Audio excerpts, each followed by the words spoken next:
konteksnya adalah di tempat namanya Yudea. Yudea ini bagian daripada yang namanya kekuasaan Romawi. Dipimpin oleh Kaisar Romawi. Jadi orang-orang yang pendeta-pendeta Yahudi merasa Yesus ini ancaman.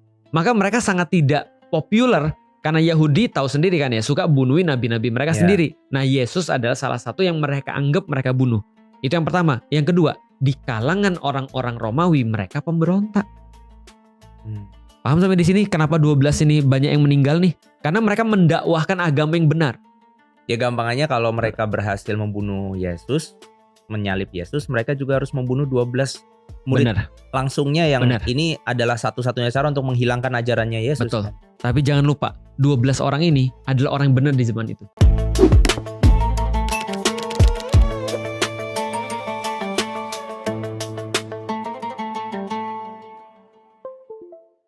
Jelas sampai di sini ya. Nah, tapi kalau misalnya kita tanya gereja atau kita tanya orang Kristen, pasti mereka akan bilang enggak. Bahwasanya di dalam Alkitab ada bahwasanya Yesus disebut dengan Tuhan. Sehingga Tuhan Yesus itu dibenarkan sama mereka. Bagiku, ya kalau lu mau aman kenapa lu enggak panggil Yesus dengan ucapan para muridnya aja? Gitu kan ya, guruku. Gitu kan ya, maksudnya paham gak sih? Guru, ajarin aku guru. Guru gimana nih caranya guru? Guru ini gimana ada segala macam. Guru, kalau orang bilang begini, kita harus bilang apa guru? Guru kalau bapak aku begini gimana guru? Paham gak sih maksudnya? Kayak Sun Gokong ya. Jangan diterusin kayak Sun Gokong. Aku langsung kebayang Sun Gokong. Tapi that's it. Itulah Yesus posisinya di dalam murid-muridnya. Bisa dipahami ya. Nah, oke, kalau gitu kita masuk ke sini nih. Berarti pada saat itu Yesus menjadi guru bagi siapa? Yesus menjadi guru bagi 12 rasul. Nah, aku baca ini. Yang pertama ya, namanya Petrus. Supaya kita bisa bahas tentang bagaimana dakwah 12 orang ini setelah Yesus. Petrus ini seringkali dikenal sebagai ketua atau koordinator. Yang menggantikan Yesus. Abu Bakar. Nah, itu Petrus. Petrus itu nama aslinya itu adalah Simon. Jauh ya. Nah, Simon gitu kan. Simon Kepa. Jadi Petrus itu nama berubah atau julukan? Julukan. Karena Yesus bilang bahwasanya dia akan menegakkan gerejanya di atas batu karang. Batu karang dalam bahasa Yunani itu Petros. Jadi Petrus adalah artinya batu karang. Jadi artinya Yesus menegakkan gereja di batu karang. Makanya sekarang Roma, loncat banget aku tapi nggak apa-apa lah. Sekarang Roma punya gereja namanya Saint Peter Basilica. Gereja Basilika Santo Petrus atau Basilika Santo Petrus itu adalah dianggap bahwasanya Petrus mati di situ dan di situlah ditegakkan gerejanya Yesus. Bukan dalam fisik ya, maksudnya gereja itu kayak ajaran. Nah, gitu. Bagus lu nanya karena gue mau jelasin itu nanti. Tapi sekarang aja gue jelasin. Iyalah. Gereja berasal dari kata igreja. Igreja. Dalam bahasa Portugis. Oh, dari Portugis. Nanti di sini ada. Portugis nyebarin banyak banget. Jadi dulu itu orang-orang kolonial itu parah banget. Spanyol sama Portugis punya kekuatan laut yang sangat besar, akhirnya bagi dua bumi. Sebelah timur diambil Portugis, sebelah barat diambil Spanyol. Dan kita kebagian yang diambil Portugis. Oh, ini pas masa penjajahan. Masa kolonialisme, merkantilisme. Nah, jadi ketika satu kapal diisi oleh 3 Gold Gospel Glory itu. Nah, maka balik lagi igreja. Igreja itu artinya adalah jemaah atau perkumpulan. Dalam bahasa Yunani, bahasa internasional pada saat itu adalah lingua franca pada saat itu adalah namanya eklesia. Kita udah pernah bahas kemarin. Eklesia. Eklesia artinya adalah gereja. Maka di zaman dulu orang-orang yang beriman pada Yesus sebagai nabi ya tentunya, atau ada yang sebagai Tuhan dalam pandangan mereka membentuk satu jamaah namanya eklesia. Kalau kita ya berarti jamaah. Kalau mereka namanya eklesia. Nah, eklesia ini dipimpin oleh Petrus. Jelas ya? Makanya gereja ditegakkan di atas batu karang atau eklesia yang diletakkan di atas batu karang, Petrus. Nama aslinya Simon. Atau seringkali disebut dalam orang-orang Kristen Simon Petrus. Wafatnya sekitar 64-67. Wafatnya? Ya. Oh, berarti dia di masa lahirnya ketemu? Enggak? Oh, dia murid Yesus yang pertama. Oh, ini 12-12-nya ketemu semua. Ketemu semua. Oh, ini kan 12 rasul. Tadi kan ceritanya 4 penulis Alkitab itu nanti ya. Itu nanti. Oke. Dia 64-67. Tempat wafatnya diyakini menurut tradisi Katolik, gereja Katolik itu di Roma. Tapi kalau kita cari lagi, tidak ada bukti autentik tertulis bahwasanya Petrus itu pernah ke Roma. Tapi ada makam gitu yang diyakini itu makam Petrus. Diyakini makamnya Petrus. Kemarin ke sana? Aku ke sana. Oh gitu. Diyakini. Tapi tidak ada bukti. Bahkan beberapa ilmuwan zaman sekarang itu mempertanyakan, benar nggak Petrus itu pernah ke Roma dan mati di Roma? Masalahnya adalah kalau itu nggak terjadi, maka tidak ada otoritas. Wow, efeknya segitu legitimasi dong bagi gereja Roma untuk memimpin dunia. Itu urusan mereka. Aku nggak mau ngurus. Karena itu bukan urusanku. Urusanku cuma cerita sih. Oke, aku pengen kasih tahu. Matinya menurut tradisi Kristen adalah di Roma, wafatnya. Penyebabnya dieksekusi di salib. Ada yang bilang di salib terbalik. Ini Roma Vatikan. Iya. Jadi nanti kita cerita sampai di titik itu. Dia disalib terbalik. Oke. Ada satu ilmuwan yang berkata sangat masuk akal sekali. Dia bilang gini, guys, coba dibayangin ya. Romawi itu adalah negara yang waktu itu sangat hebat sekali. Dan aku semakin belajar tentang Imperium Roma, aku pikir wajar mereka bisa untuk menguasai dunia karena memang mereka rapi banget. Dan saking rapinya mereka tuh mungkin lebih rapi daripada orang Islam zaman sekarang. Dan Rasul memang dalam satu hadis itu pernah memuji orang-orang Romawi. Salah satu adalah mereka rapi dan kalau mereka kena bencana mereka cepat bangkit. Mereka cepat belajar dengan kesalahan. Mereka itu saking rapinya, mereka bisa menanggung beban peradaban dunia pada saat itu. Memang hebat nih orang-orang Romawi. Nah, orang-orang Romawi ini ketika dia punya hukum yang sangat rapi dan aturan yang sangat rapi, dia akan menghukum siapapun yang tidak rapi.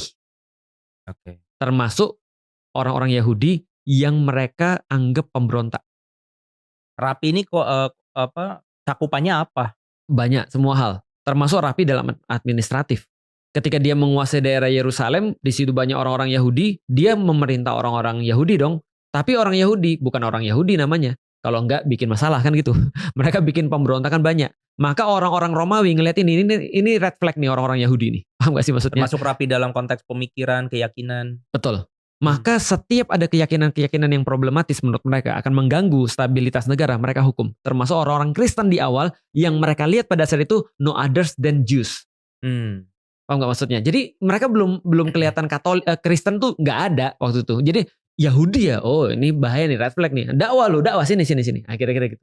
Nah ketika dia mau dihukum, ceritanya Petrus ini dia bilang sama orang Yahudi. Dia bilang sama orang Romawi. Dan orang Romawi ketika memberikan hukuman yang paling berat pada orang itu adalah disalib. Dan lu tahu tujuan disalib apa? Tujuan disalib adalah membuat orang mati dengan siksaan luar biasa. Matinya suffocating. Secara apa? Biologis kenapa itu bisa sakit sekali? Ketika lu disalib nih ceritanya, lu dijemur, lu nggak bisa napas, sampai lu kayak nyesek, sampai kayak anggap aja orang mati tenggelam. Dan menurut salah satu penelitian, yang termasuk mati nggak enak adalah mati tenggelam.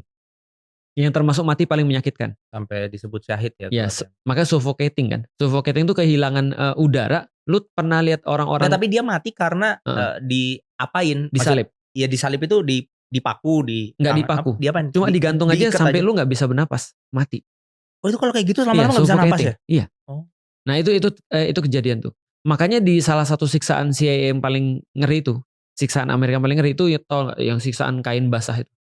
Oh dikasih kain basah terus ditumpahin air. Iya. Itu katanya paling parah tuh. Karena kayak tenggelam. Karena mimicking tenggelam tapi nggak mati.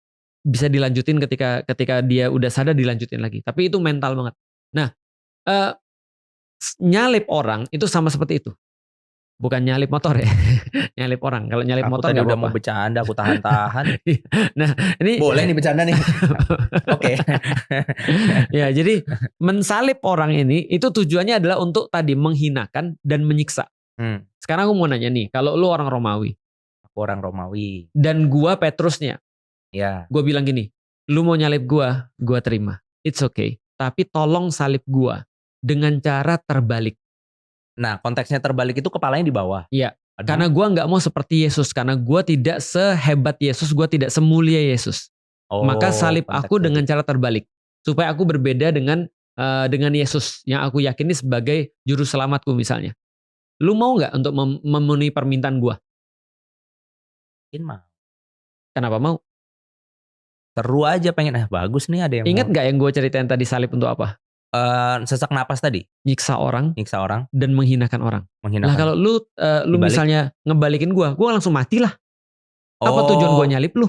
Itu lebih cepat mati. Oh cepat mati lah, jelas palanya langsung drain darah semua ke kepala, langsung terus kemudian pembuluh-pembuluh darah pecah, mati gitu kan ya.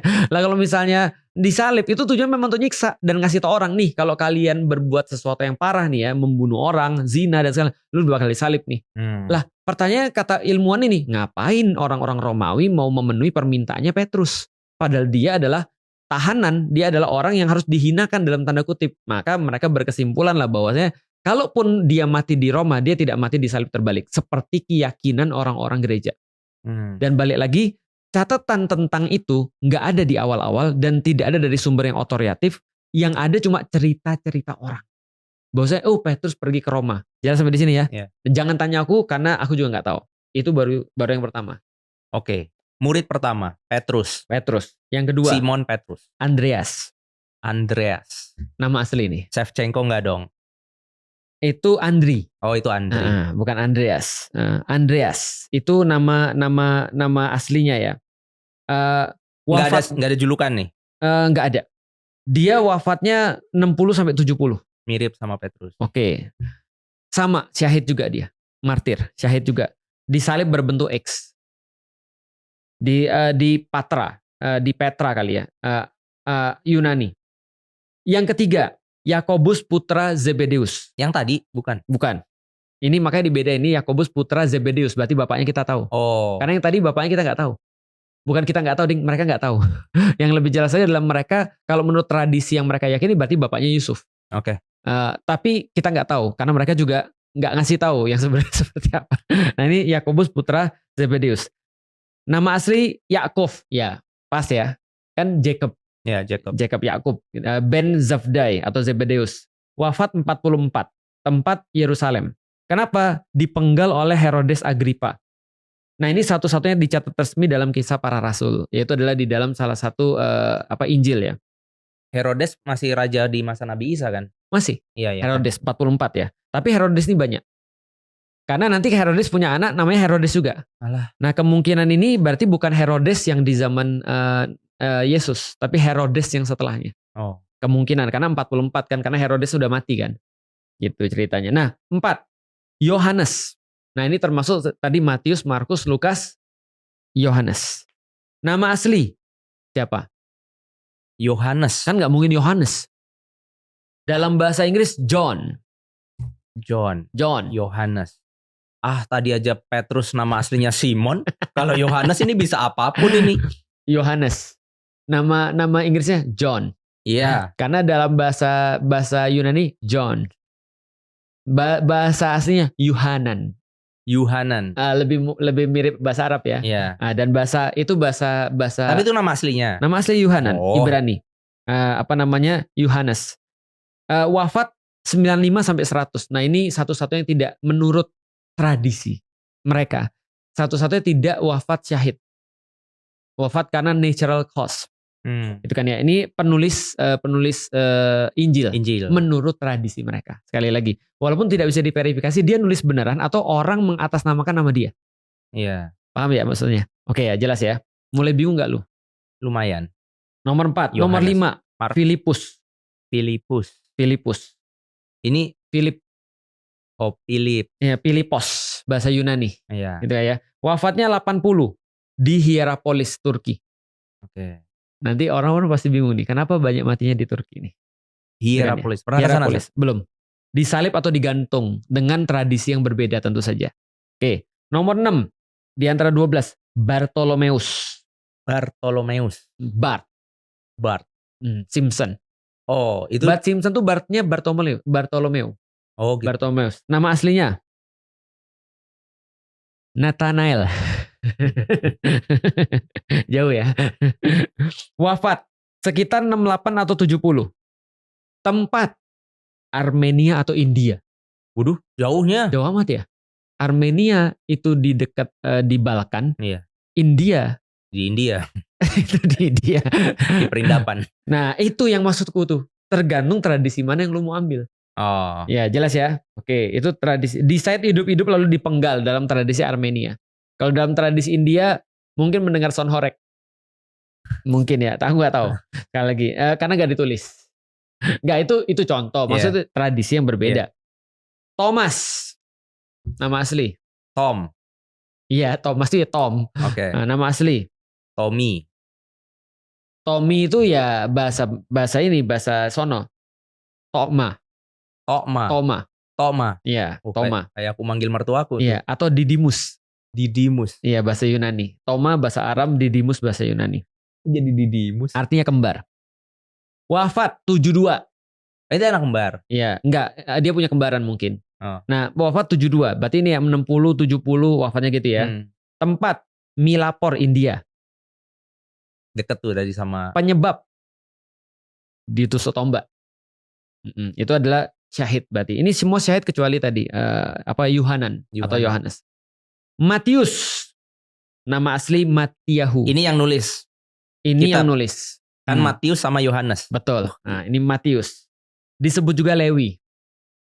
Lewi itu kan anaknya Bani Israel kan? Iya, anak Bani Israel, betul. Wafat 60-70, tempat Ethiopia menurut tradisi yang paling populer.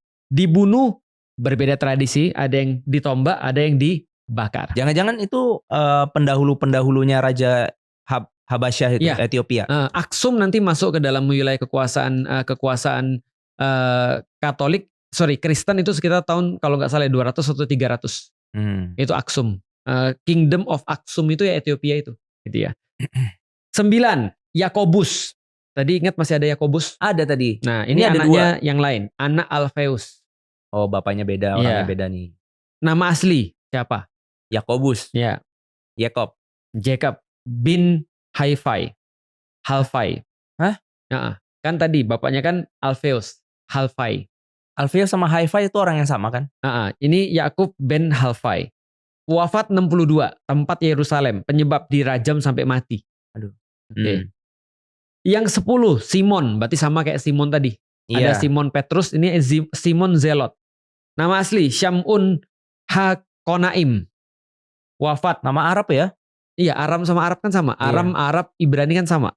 Wafat 65 sampai 70, tempat Iran, Persia, dibunuh. Tradisi menyebut disaut atau dipotong dua, digergaji. Yang ke-11, Yudas. Tapi Yudas ada dua juga. Yudas. Nama asli Yudas adalah, awas lu salah. Hah? Oh bisa aku bener, aku gak tahu apa-apa. Yudas, kira-kira apa? Yudas. Yudi. Atau Yuda. Yehuda. Yudas itu Yehuda. Ya. Salah satu nama Bani Israel. Yudas Tadius. Nama asli Yehuda. Wafat 65-70, tempat Persia Iran, dibunuh. Tradisi menyebut dibacok sampai tewas. Di mana? Di Iran. Oh, Persia. di Iran.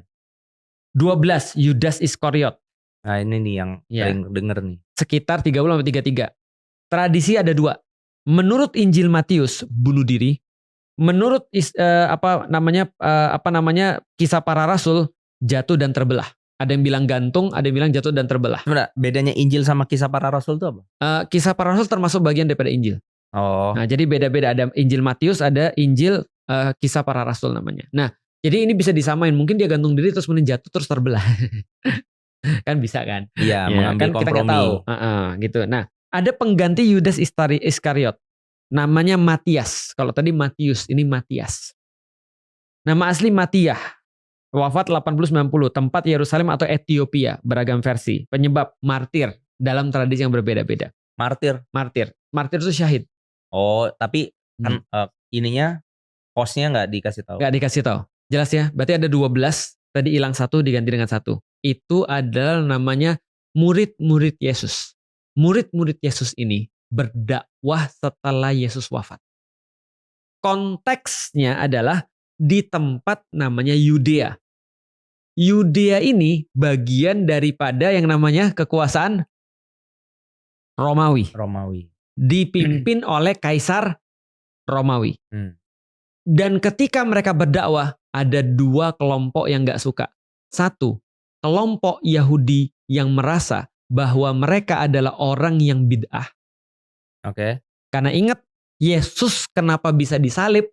Karena dilaporin sama rabi-rabi Yahudi yang merasa mereka ketua majelis ulama Yahudi. Iya. Mui. Namanya pendeta Sanhedrin atau Rabi Sanhedrin.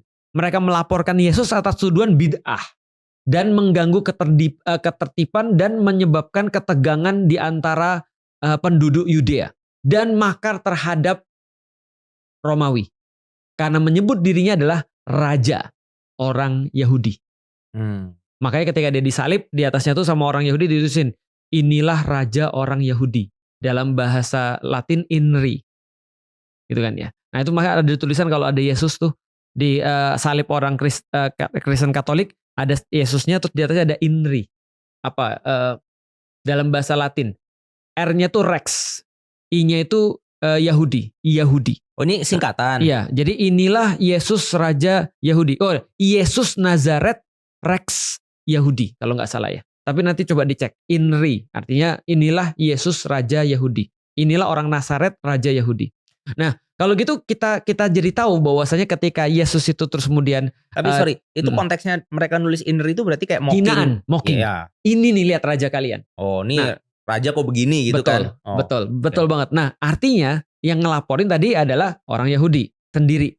Berarti kita harus tahu bahwasanya di awal-awal Yesus itu terus kemudian sudah diangkat, maka orang-orang eklesia tadi, jamaat tadi itu. Yang dipimpin oleh Petrus, Petrus itu adalah orang-orang yang mendakwakan ajarannya Yesus yang sangat unpopular di kalangan orang-orang Yahudi. Karena Yahudi menganggap orang-orang Yahudi ini kayak status quo-nya apa? Ngapain sih lu? Iya. Lu muridnya siapa? Yesus yang mati kemarin kan? Yang kemarin disalib kan? Lu masih ngelanjutin. Jadi orang-orang yang pendeta-pendeta Yahudi merasa Yesus ini ancaman. Maka mereka sangat tidak populer karena Yahudi tahu sendiri kan ya, suka bunuhin nabi-nabi mereka sendiri. Nah, Yesus adalah salah satu yang mereka anggap mereka bunuh. Itu yang pertama. Yang kedua, di kalangan orang-orang Romawi mereka pemberontak. Paham sampai di sini kenapa 12 ini banyak yang meninggal nih? Karena mereka mendakwahkan agama yang benar. Ya gampangannya kalau mereka berhasil membunuh Yesus, menyalib Yesus, mereka juga harus membunuh 12 murid langsungnya yang ini adalah satu-satunya cara untuk menghilangkan ajarannya Yesus. Betul. Kan? Tapi jangan lupa, 12 orang ini adalah orang yang benar di zaman itu. Iya. Paham ya? Maksudnya mereka adalah hawariyunnya di kita. Mereka adalah orang-orang yang mendakwahkan Islam pada saat itu. Atau mendakwahkan ya agama Allah, tauhid pada saat itu. Dan mereka adalah orang-orang yang masuk surga pada saat itu. Di surat As-Saff ya. Nah, jelas ya sampai di sini ya. Nah, ini adalah orang-orangnya nih. Aku minta konteksnya dulu ini kalau ada yang nanya ke aku misalkan, Rasulullah itu ngapain diutus sih? Mungkin jawaban paling sederhana ya menjadi rahmat bagi seluruh alam. Betul. Dengan menegakkan aturannya Allah di seluruh dunia, gitu kan ya. Nah, kalau Nabi Isa itu misinya apa dan apakah itu tersampaikan juga ke 12 muridnya ini? Selama hidupnya Yesus, dia tidak mengatakan secara khusus bahwasanya dia diutus untuk seluruh dunia. Oke. Dan kita tahu bahwasanya nabi-nabi daripada Bani Israel itu senantiasa nabi yang diutus cuma untuk Bani Israel aja. Spesifik. Nah, misalnya salah satu contohnya adalah mereka kesulitan setelah Yesus wafat. Apakah orang-orang yang non-Yahudi itu boleh masuk dalam agama ini? Oh, artinya ini kategori ngomongin Bani Israel itu inklusif. Iya. Eksklusif. Eksklusif di klannya mereka. Betul. Aku punya pertanyaan gini. Kan nggak semua orang Yahudi. Betul. Even di masa Nabi Isa kan dia pasti akan ketemu orang non-Yahudi. Betul. Konteksnya gimana tuh ketika ada sebuah agama yang memang hanya untuk Yahudi, terus Nabi Isa, ini tapi ngomong Nabi Isa dulu ya, bukan penerusnya ya. Itu apakah terus dia akan ajarkan juga atau? Aku nggak menemukan makanya. Aku nggak menemukan itu, bahkan di dalam tradisi Kristen mereka juga sempat berdebat panjang dan berdebat sangat besar soal itu. Soal bagaimana kita mau mengintegrasikan orang-orang non-Yahudi ini, apakah oke atau tidak. Karena selama ini yang kita diajarin adalah, dan selama ini yang muncul, ini adalah pembahasan orang Yahudi doang. Jadi kalau misalnya ini kamu bukan Yahudi, kamu cari bahasan lain aja. Karena surga dan neraka kami itu cuma untuk bahasan kami. Agama kami cuma untuk bahasan kami gitu maksudnya. Nah jadi konteksnya seperti itu. Bisa dipahami ya. Nah jadi artinya agama ini cuma dipegang oleh 12 orang ini yang benar-benar jadi murid Yesus, dan beberapa orang sudah bertemu dengan Yesus. Mereka semuanya bergabung dalam satu perkumpulan yang dipersekusi ini. Jelas sampai di sini ya. Tapi 12 orang ini yang sudah ngikutin ya, minus Yudas Iskariot dan beberapa orang termasuk saudara Yesus tadi, siapa namanya? Yakobus. Itu juga dakwah, dan dia termasuk orang yang sangat bijaksana. Nah, maka ketika mereka sudah berdakwah semakin besar di Yerusalem, benar-benar kuat banget di Yerusalem, mereka megang banyak sekali orang-orang yang akhirnya sadar bahwasanya agama ini sebenarnya sudah diperbarui oleh orang-orang yang nantinya akan disebut dengan Kristen. Tapi di zaman dulu mereka dikenal dengan nama sekte Mesianik Yahudi. Karena mereka adalah sekte Yahudi yang percaya pada Mesias, juru selamat, seseorang yang dijanjikan, Al-Masih. Kata-kata Mesias itu kan Al-Masih. Nah, bisa dikatakan Yesus adalah Al-Masih. Kita mengakui Yesus adalah Al-Masih. Maka terus kemudian mereka bilang inilah yang benar. Maka ini terus berkembang semakin besar. Saking besarnya, satu waktu ada perdebatan apakah akan memasukkan orang non-Yahudi sebagai bagian daripada eklesia. Dan perdebatan ini ditengahi oleh Yakobus. Yakobus yang mana nih? Ada 3 nih Yakobus nih. Saudara Yesus. Oke. Karena dia punya otoritas, aku saudara Yesus nih. Maka harusnya ini masuk ke dalam jamaah kita. Tapi bukan tanpa ada sesuatu pendahuluan ini terjadi. Tapi yang sebenarnya terjadi adalah sekitar tahun kalau nggak salah ya 60 itu muncul satu karakter lagi, unlock, namanya Saul yang kemarin. Oke.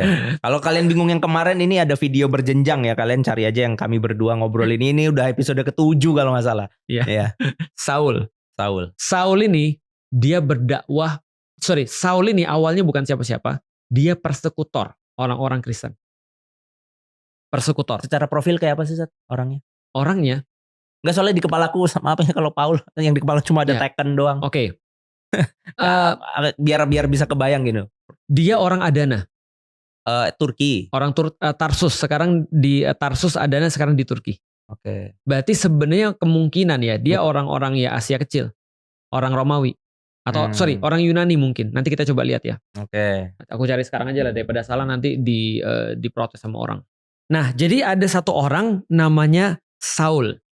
Tadi kan mau ngeliatin profilnya. Ya, Saul ini ternyata dia adalah orang Turki, tapi orang Yahudi, lahirnya di Turki. Oke. Daerah Turki sekarang ya. Dia lahir di Tarsus, dia orang Yahudi, dan dia awalnya persekutor daripada orang-orang yang yakin ke Yesus. Masuk akal. Berarti ya? Campuran Eropa Chinese gitu ya? Enggak, Yahudi. Orang Yahudi itu konotasinya Arab berarti? Arab sama Yahudi itu satu Semit kan, satu keturunan. Jadi kalau bayangin ya berarti ya wajahnya sama kayak orang Yahudi lah berarti. Okay. Nah, dia terus kemudian pada tahun 36, bukan 60 tadi aku koreksi ya. Tahun 36 dia bermimpi. Dan bukan bermimpi ya, dia mengklaim mendapatkan vision. Oke, isyarah. Melihat Yesus. Oh, di mimpinya ketemu. Katanya nggak mimpi, bahkan langsung lihat. Dari situ dia dapat otoritas. Untuk ngomong bahwasanya aku dipercaya Yesus. Jangan tanya aku ya, ini tradisinya mereka ya. Ini tradisinya mereka. Nah di titik ini ya, boleh dong bertanya. Berarti kalau tadi katanya jangan tanya. Aneh banget, baru 2 detik langsung berubah. Oke. Akunya boleh dong bertanya. Antum boleh lah. Gimana kalau dia nggak ada otoritas itu? Oh. Berarti kan apapun yang dia katakan jadi problem dong. Dan artinya agama ini itu masih eksklusif untuk Yahudi. Betul. Maksudnya bukan. Ketika misalnya kita, jadi gini, dia mendapatkan otoritas untuk jadi dalam tanda kutip punya power seperti 12 rasul. Dengan dia bukan murid Yesus. Tapi dia punya power sebagai seolah-olah seperti 12 rasul atau 12 murid Yesus. Itu kan karena dia mengklaim bahwa dia punya vision. Oke. Tapi kan itu kan nggak bisa diverifikasi. Oke. Contoh kayak gini ya, aku bilang, aku bertemu dengan Nabi Muhammad bro. dan Nabi Muhammad perintahkan aku untuk gini gini gini. Lu bilang gue apa? Ah, ngibul nih. Makoliina. Itu kan, paham kan ya? Iya. Aku pernah bertemu dengan Nabi Muhammad dan Nabi Muhammad mengatakan kepadaku, Felix, rekrutlah misalnya orang-orang kayak gini. Coba, paham gak sih maksudnya? Nah ini sama nih ceritanya. Otoritas dia cuma dari satu klaim. Bukan sesuatu yang punya argumen. Problemnya Saul ini nanti akan setelah bertobat dia menjadi Paul. Bertobat nih konotasinya apa? Tadi dari persekusi orang-orang Kristen. Dari persekusi para pengikut Yesus. Setelah dia bertobat, dia khusus mendakwahkan agama ini kepada non-Yahudi. Ya itu kan benar kan? Artinya yang benar lah kalau bilang yang menyebarkan katakanlah ya kekristenan ini di non-Yahudi itu Paul. Dan gak hanya menyebarkan. Dia nulis 17 dari 36 kitab suci perjanjian baru. Wow. Kalau nggak salah. 17 dari 36. 17 dari 36 perjanjian baru.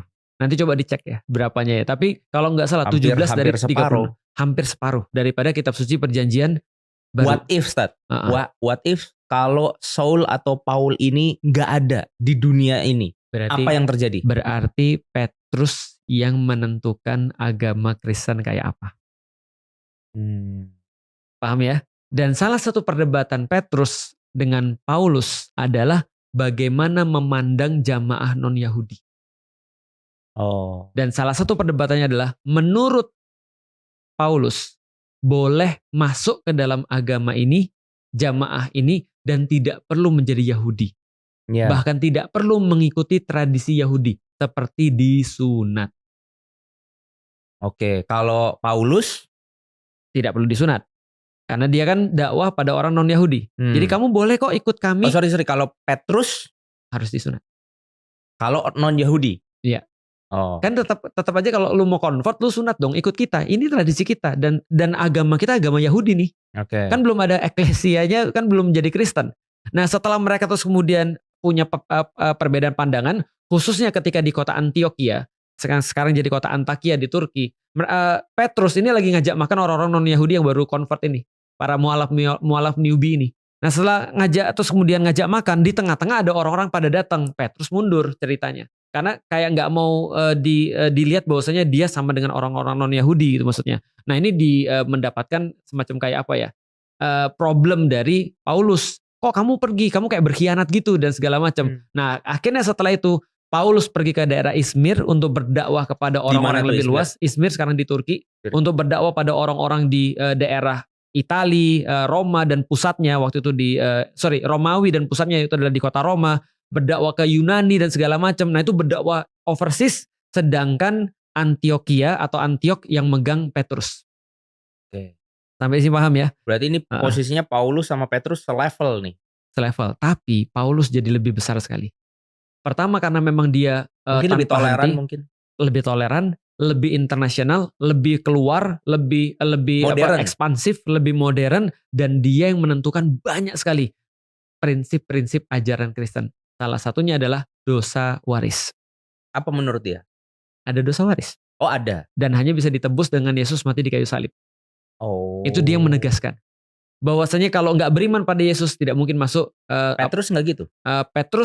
Petrus di awal-awal nggak mengenal itu. Cuman orang-orang Kristen zaman sekarang mengatakan bahwasanya itu sudah final. Itu adalah hasil daripada seluruh rasul. Padahal sebenarnya yang menentukan adalah Paulus. Paham di sini ya? Berarti dia akan dikenal sebagai paus yang pertama, Paulus. Petrus sebenarnya yang pertama sih, tapi akhirnya dia yang dikenal sebagai semacam kayak gini lah. Petrus itu secara legitimasi dapat dari Yesus, tapi yang lebih terkenal keluar adalah Paulus. Akhirnya Paulus juga katanya dieksekusi di Roma. Oh, di ini juga dieksekusi. Sekarang dibuat semacam kayak gereja di situ juga. Jelas sampai di sini ya. Nah, ini adalah cerita tentang awal-awal sampai terus kemudian 36 muncul Kenapa Paul. mereka nggak dakwain Roma sih, Seth? Kenapa? Kenapa Romanya tuh nggak disadarkan didakwain? Didakwain. Tapi ujung-ujungnya dieksekusi tadi. Dieksekusi, tapi nanti kan didakwain terus. Sorry gini. Aku ada pertanyaan ini sedikit. Kalau Rasulullah dengan para sahabat setelahnya itu kan melanjutkan konteks perjuangannya Rasulullah itu juga di level negara. Ya. Mereka membangun daulah Islam. Nah, kalau di agama itu atau di Kristen pada masa itu ada konteks berpikir itu nggak? Tidak. Nggak ada konteks berpikir daulah. Nanti baru konteks daulah itu baru Romawi yang memanfaatkan Kristen untuk jadi daulah. Konstantin nggak? Konstantin. 300-an ya. Nah, itu 300. Ini baru sampai 60-an nih. Nah, ketika 60-an, 70-an meninggal semua tuh orang-orang tuh. Syahid semua lah gampangnya ya. Tapi agama Kristen sudah unstoppable. Yeah. Dan Kristen pertama kali dipanggil di mana? Di kota Antiok. Kenapa? Karena berasal dari kata Christ. Christ artinya adalah juru selamat. Diambil dari kata Al-Masih dalam bahasa Arab atau Hamasiyah dalam bahasa Ibrani, itu kan ya. Lalu kemudian diganti menjadi Christ. Jadi Jesus Christ. Dari sini kita dapat Yesus Kristus. Sampai di sini dulu karena kita mau untuk break. Ada pertanyaan nggak? Boleh nggak sih aku kayak di pikiranku tuh kayak kenapa Paulus itu jauh lebih diterima dan menyebar luas dengan cepat? Karena ada, kan kita kalau dulu belajar marketing kan ada marketing dengan cara greedy atau fear kan. Artinya lebih gampang kalau kita ngejual sesuatu itu dengan fear. Artinya itu lebih cepat. Betul. Nah ketika memang ada orang yang kemudian bisa menyampaikan bahwa kalau tidak dengan jalan ini kamu celaka. Itu kan lebih mudah. Itu kayak lebih clickbait gitu. Iya betul. Mungkin bisa jadi. Karena ya kalau aku juga pernah bertanya-tanya sih. Kalau Petrus misalnya yang mendakwakan ajaran Yesus lebih masif, lebih ini. Mungkin kita nggak melihat seperti sekarang. Makanya kan Michael H. Hart itu dalam bukunya menaruh Paulus itu sebagai orang nomor berapa ya? 1 Nabi Muhammad, 2 Isaac Newton, yang ketiga adalah Nabi Isa. Nabi Isa, mungkin yang keempat Paulus. Coba nanti dicek. Karena karena menurutnya gini, kenapa Yesus jadi nomor 3 dan Muhammad jadi nomor 1? Karena dia bilang Yesus dan Paulus berbagi peran dalam menegakkan agama Kristen yang kita kenal sekarang. Padahal mereka nggak ketemu kan? Enggak. Bukan, kan persekusi. Setauku sih nggak pernah ketemu ya. Tapi kalau secara nasab ada hubungannya nggak? Nggak ada. Nggak ada juga. Nasab ini benar-benar orang biasa artinya awalnya. Iya, dan dia cuma punya legitimasi karena dia melihat visi dia ketemu Yesus. Kenapa orang percaya? Dia bilang punya visi. Sekarang kenapa orang percaya? Sesederhana gini. Ada orang nulis, lalu kemudian dia bilang, aku dibimbing oleh Roh Kudus. Terus orang percaya. Kalau dalam pandangan mereka, kalau mereka yang jawab, dia bilang, ya inilah namanya iman. Ini creed. Ya kan ya. Bahwasanya misalnya contoh ya, Papa Paus itu adalah orang suci. Oke. Holy man. Kalau orang suci berarti tidak berbuat dosa. Iya. Harusnya kan gitu kan ya. Nah, dan dibimbing oleh Roh Kudus. Oke. Terus kalau kita tanya kenapa percaya? Credo. Iman dalam pandangan mereka. Kalau iman dalam pandangan kita, prove it. Iya, harus ada legitimasi. Tuhanmu siapa? Allah. Prove it. Iya. Siapa nabimu? Muhammad. Why? Iya. Malaikat ada berapa? Oke, yang kita kenal 10.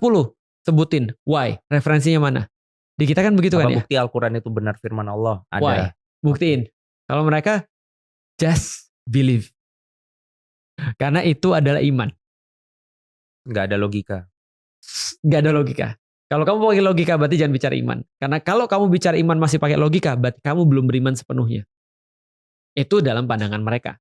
Yang aku tahu ya. Sekali lagi, kita pasti banyak salah dalam membahas ini. Aku yakin kita pasti banyak salah. Artinya ini kan salah sebut, salah paham dan segala macam. Dudukan saja sebagai sebuah wawasan lah. Benar. Untuk kita. Setidaknya ini wawasan bagi orang Muslim. Karena aku tuh kesal banget. Orang-orang Muslim aja masih banyak banget yang nggak ngerti tentang agama sendiri. Dan ini adalah bahasan agama kita sebenarnya. Contoh ya, aku pernah ketemu dengan seseorang terus aku cerita tentang Ashabul Kahfi. Terus aku bilang ini cerita orang-orang Kristen yang dulu percaya pada Yesus gitu kan ya. Terus dia bilang, aku kira semua dalam Al-Quran itu cerita orang Muslim.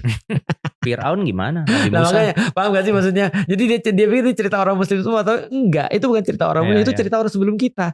Dan bukan cerita kita doang gitu maksudnya. Nah itu yang menurutku perlu kita kasih tambahan pada orang-orang Muslim. Berarti boleh gak aku simpulkan bahwa Paulus itu bisa jadi adalah key person dan alasan kuat utama kenapa akhirnya agama Kristen sampai sekarang mendunia. Iya, bisa kita katakan begitu. Nanti kita bahas di sini. Tapi satu aja kita belum bahas nih. Satu lembar aja belum kita bahas. Tadi kan baru ini kalau di Dragon Ball tadi baru pengenalan karakter. Iya benar. Iya, Son Goku, Son Gohan, Son Goten. Iya betul. Sama Bulma. dunianya. Iya. Oke. Kita nanti lanjut lagi. Mudah-mudahan bermanfaat. Assalamualaikum warahmatullahi wabarakatuh. Waalaikumsalam warahmatullahi wabarakatuh.